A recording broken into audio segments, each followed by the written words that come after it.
उत्तराखंड में एक बहुत शक्तिशाली जगह है जहाँ का एक रियल इंसिडेंट आपके साथ शेयर करता हूँ। नैनीताल से कैंची धाम और उससे 20 किलोमीटर आगे एक जगह है काकड़ी घाट के नाम से।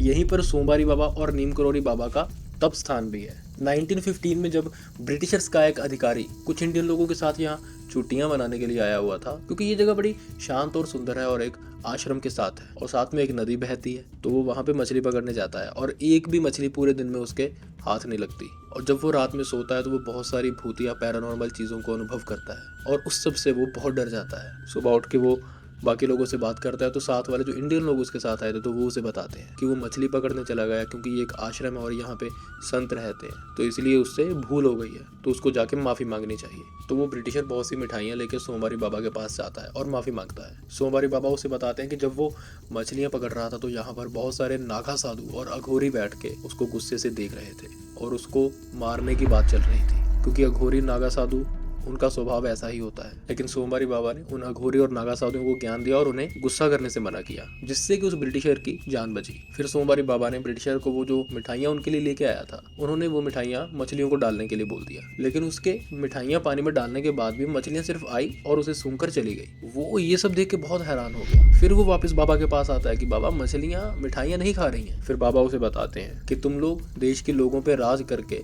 उन्हें गुलाम बना सकते हो, लेकिन यहाँ कुदरत पर तुम्हारा कोई राज कोई अधिकार नहीं चलता। तो वो कहते हैं एक बार दोबारा जाओ और प्रेम से खिलाओ। और ब्रिटिशर जब प्रेम से मिठाइयाँ डालता है तो मछलियाँ उसके कंधों तक उछल उछल कर मिठाइयाँ खाने लगती हैं। तो इस तरह सोमवारी बाबा घोरी और नागा साधुओं को सही मार्ग दिखाते हैं और ब्रिटिशर को करुणा से भर देते हैं और ब्रिटिशर की जान भी बचाते हैं। तो उत्तराखंड जाओ तो इस जगह जरूर जाना और ध्यान का अनुभव करके देखना, आपको एक अलग एहसास होगा।